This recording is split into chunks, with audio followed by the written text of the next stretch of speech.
This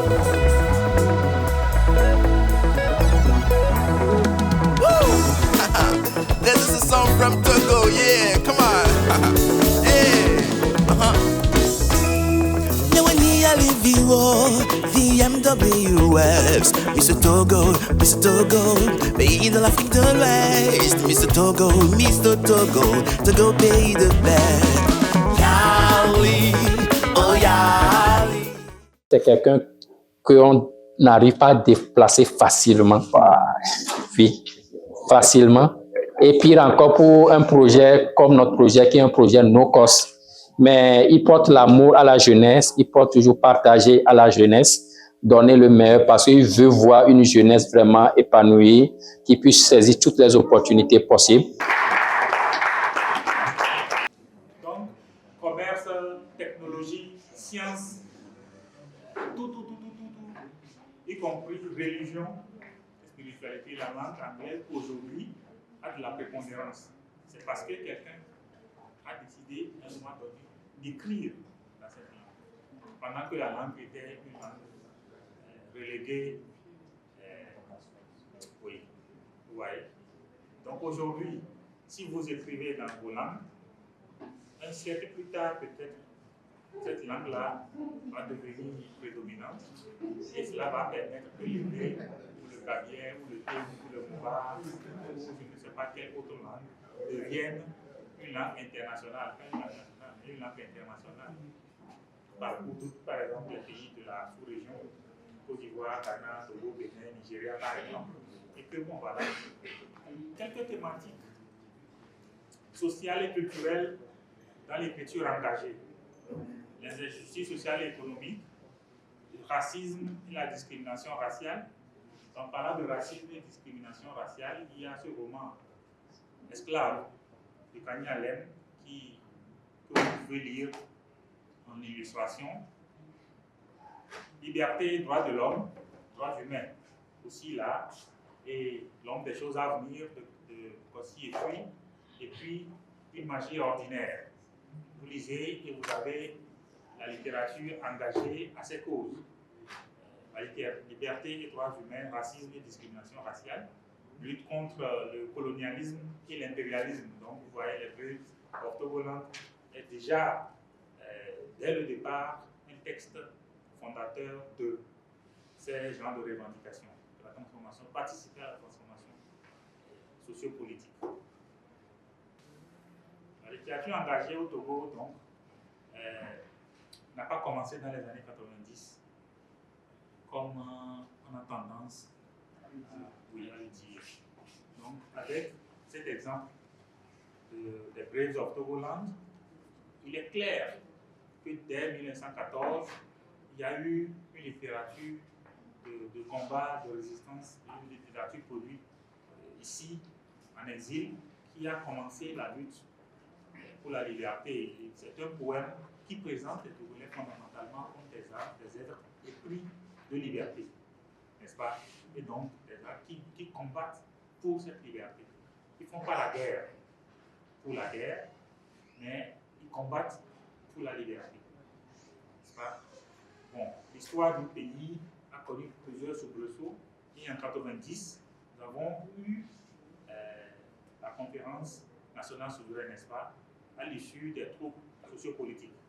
Et ceux qui ont travaillé, ceux qui ont contribué à l'avènement de la démocratie, ou bien de la démocratisation du pays, sont des gens issus de plusieurs catégories, de plusieurs secteurs de la vie, mais fondamentalement du secteur artistique de l'université.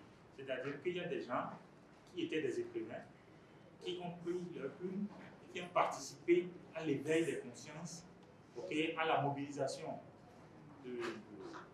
des étudiants à l'époque, qui ont poussé à la conférence souveraine, aux revendications, aux manifestations qui ont abouti à la conférence nationale souveraine, qui était pour moi le point de départ de la démocratisation du pays. Parmi ces auteurs, on peut citer Kossi Efui, d'accord? Kossi Efui, qui vit aujourd'hui en France et qui, dans la foulée, a été arrêté et torturé. C'est grâce à la littérature qu'il a eu la vie sauve. Parce que pendant qu'il était en prison, on l'annonçait gagnant du prix RFI Théâtre. En prison? Oui, oui. Vous pensez qu'il a été torturé?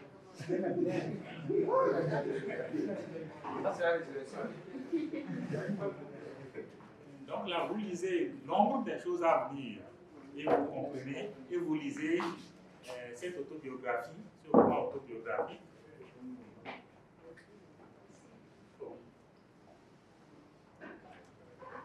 Une magie ordinaire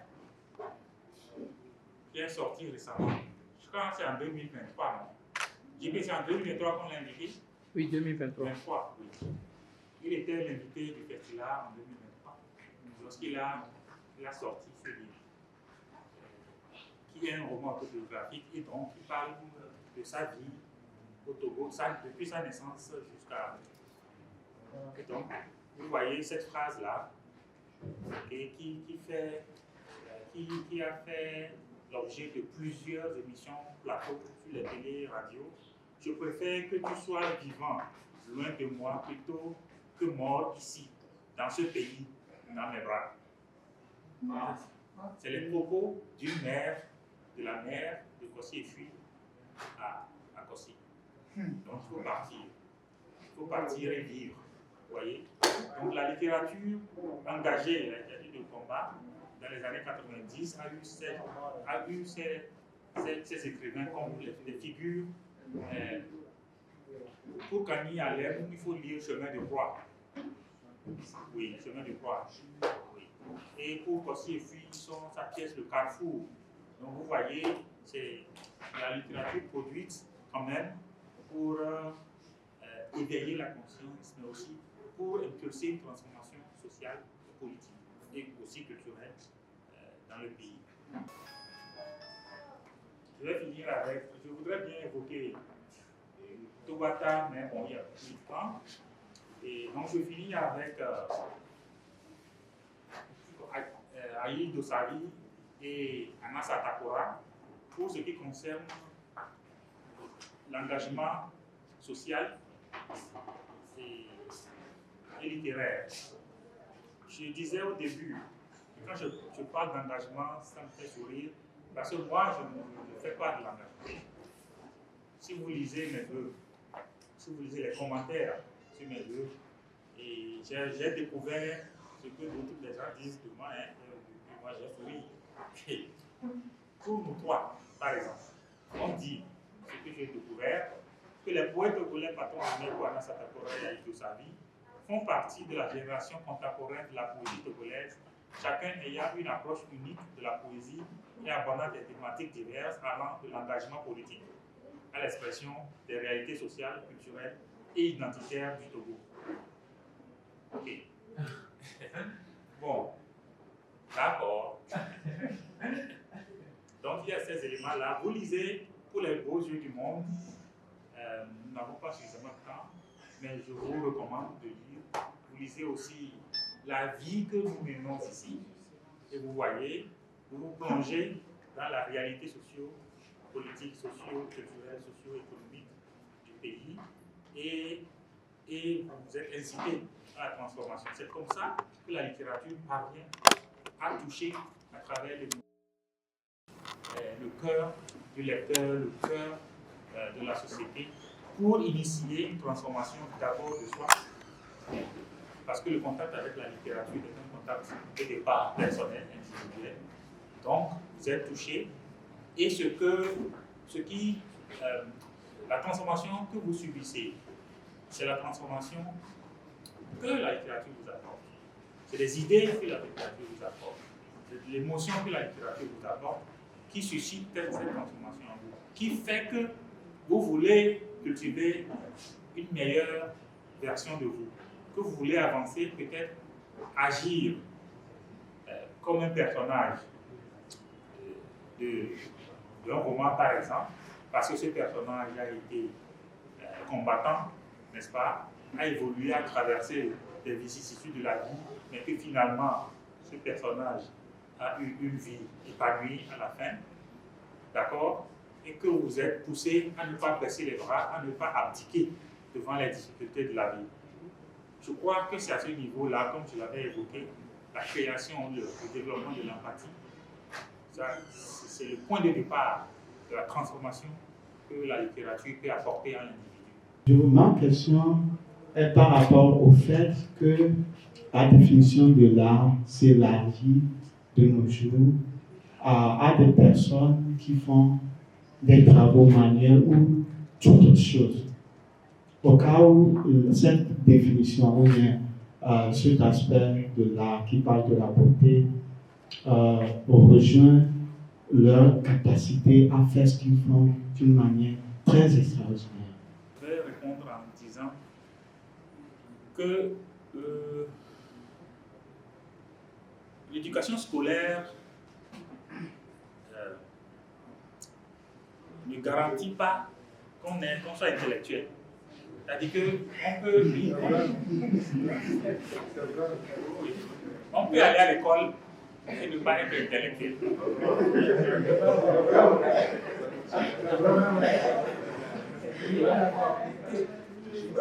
Oui. Et à côté de cela, on peut ne avoir jamais été à l'école et avoir un niveau de réflexion assez poussé et être intellectuel. Donc, la question, pour moi, ne se pose pas à ce niveau. Maintenant, pour ce qui concerne la création, c'est la même chose. Nous avons commencé par créer depuis la nuit des temps, quand l'école occidentale n'existait pas. Il y avait d'autres formes d'enseignement, d'autres formes d'éducation, d'autres formes d'apprentissage. Ok? Mais je crois, au-delà du fait qu'on peut apprendre à créer, il y a la création qui nous vient comme un don. Dans ce moment-là, on ne se pose aucune question. Les dieux nous bénissent de ce don et on en fait usage. N'est-ce pas? Donc il y a des gens qui sont très doués à l'art. Donc ce forgeron dont tu parles, il va créer des choses extraordinaires. Le pâtissier, je ne sais pas, comme ça vous appelez, non? Ah. Il fait, je ne sais pas, des croissants avec des formes ou des gâteaux. Oui, c'est extraordinaire, je suis d'accord. Et donc, ces métiers qu'on définit comme l'artisanat, parce qu'ils sont dans la répétition des mêmes choses à tout. Ces métiers, pour moi, combinent l'art et ce côté express de la vie qui fait qu'on a besoin d'avoir ces gadgets-là en plusieurs. Vous comprenez? Parce que l'art est unique. La définition, c'est un truc unique. La pièce, elle est unique en son genre. Dès que vous recopiez, ça devient une copie. Dès que vous faites, ça devient une copie. C'est différent. C'est que l'instant de création, c'est unique. Ce qui fait que l'artiste crée cette pièce en ce moment T, ou bien M si vous voulez. C'est unique. L'élan est unique. L'esprit qui façonne, c'est unique. Il reprend la même chose, ce n'est pas la même chose. Vous comprenez? Mais le forgeron ou l'artisan, il peut refaire le drapeau du Togo là, qui devient porte-clé là, il peut refaire 1000. C'est pourquoi c'est de l'artisanat. Mais ça allie l'art et le besoin du quotidien. Ok? Un peu à l'écart de l'exclusivité qui vient avec l'art, de l'unicité de la chose qui vient avec l'art. J'aimerais revenir sur le point que vous avez parlé du fait qu'un livre est communiquement peut vous nourrir. Donc, si le livre peut être, je voulais demander si le livre peut être une marchandise, par exemple. Puisque pour que quelque chose soit marchandise, il doit être reproductible, il doit être interchangeable, il doit être aussi abondant sur le marché et également commercial. Mais supposons qu'on prend le livre Harry Potter, par exemple. et que le livre est différent des autres livres qui sont sur le marché, est que ce livre est interchangeable, on peut dire, puisque c'est quelque chose qui est unique. Et c'est lorsque l'auteur le fait, il va le tasser ou bien définir le prix, ou bien c'est lorsqu'on imprime le livre, en ce moment que ça va devenir la marchandise. Il est vrai que la production est unique, c'est de l'art. Ok? Bon. Mais à la différence d'une œuvre d'art, d'un tableau, le livre suivi des transformations, ça passe par des processus, ok, spécifiques à son genre. Si tu prends l'exemple d'Harry Potter, Harry Potter, vous pouvez vérifier sur le net combien d'exemplaires d'Harry Potter ont été vendus. Vous allez vous étonner de la richesse de l'autrice et de sa notoriété dans le monde. Et ce qui fait son succès. D'ailleurs, Harry Potter, c'est un monde qui explore le côté invisible et mystique. Vous voyez, ça se vend. L'homme est comme ça. Ce qui est mystérieux, ça nous attire. Il y a notre curiosité qui est tout le temps. Donc, oui, le livre,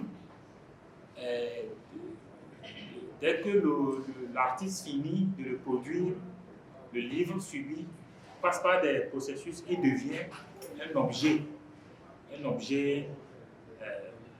commercial. Vous voyez, non? Dès que ça rentre chez un éditeur, c'est fini. L'éditeur, c'est un businessman. Il n'est pas créateur. Il est un businessman. Il voit comment transformer ce que vous lui avez donné comme art en produit vendable.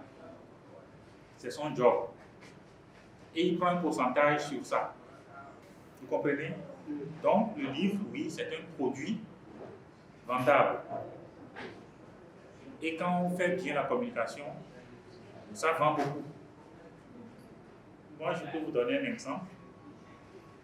Et vous pouvez googler mon nom avec poème pour vous.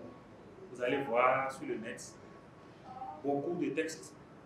En tout cas, quand j'ai essayé, c'est quelqu'un qui a attiré mon attention. Attends, tu es beaucoup sur la toile. J'ai dit, pourquoi tu dis ça? Tu dis, vas-y, tape ton nom, tu vas voir. Je tape mon nom dans Google, ce qui sort là, c'est des pages d'informations. On dit, oh, je suis populaire comme ça. Une parenthèse. Mais ce qui est intéressant, dans la plupart des poèmes individuels, je ne parle pas de recueil, des poèmes individuels que j'ai publiés dans les revues aux États-Unis, ça me rapporte de l'argent. Quand on m'écrit, on a lu vos textes dans ces revues, on veut aussi publier un de vos textes. Nous sommes disposés à vous payer tant. Si vous avez un texte dans ce genre, envoyez. Donc j'envoie un poème, peut-être une vingtaine de lignes, $100. Ok? Ça t'étonne? Il est arrivé de façon exceptionnelle. Il est arrivé qu'on m'a payé $200 pour un texte, un poème, $200. Les gens là même étaient étonnés. Oh, c'est la première fois qu'ils font ça. Ils disent, ah, d'accord, merci. Je prends quand même. Bon, mais il y a aussi des textes que j'ai donnés gratuitement. C'est-à-dire qui ont été publiés sans ristourne, ou bien comment vous appelez ça. Je n'ai pas été payé pour ça. Il y a d'autres qui m'ont rapporté des $5. Vous voyez, non. Chaque poème a sa fortune. Vient avec.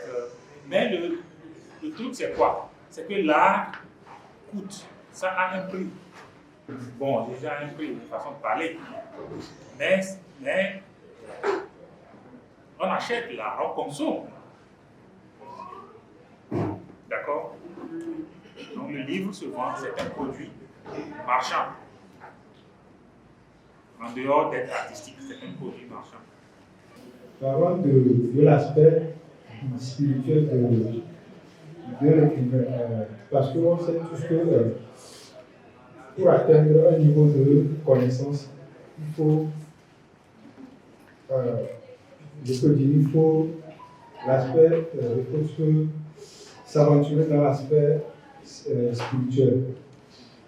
Est-ce que les chrétiens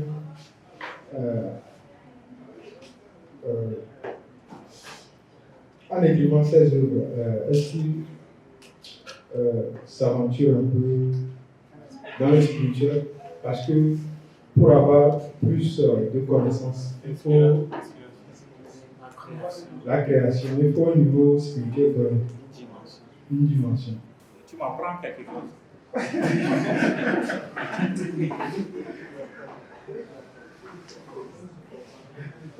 Si on admet que la créativité est un don,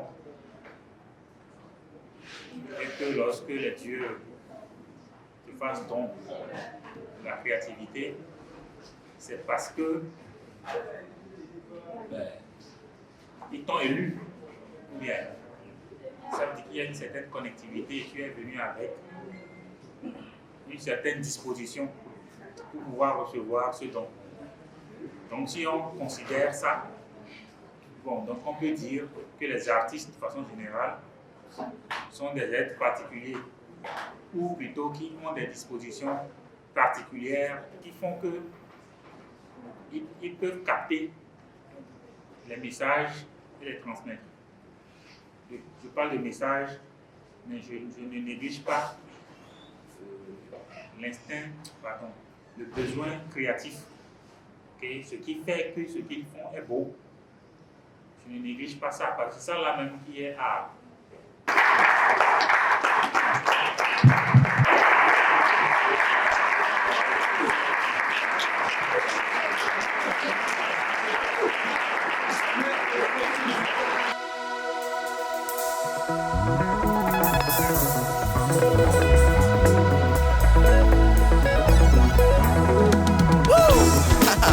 This is a song from Togo, yeah, come on.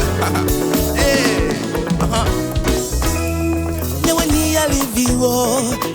VMWFs, Mr. Togo, pays de l'Afrique de l'Ouest. Mr. Togo, Togo, pays de paix. Yali, oh Yali, VMWFs. Yali, oh Yali,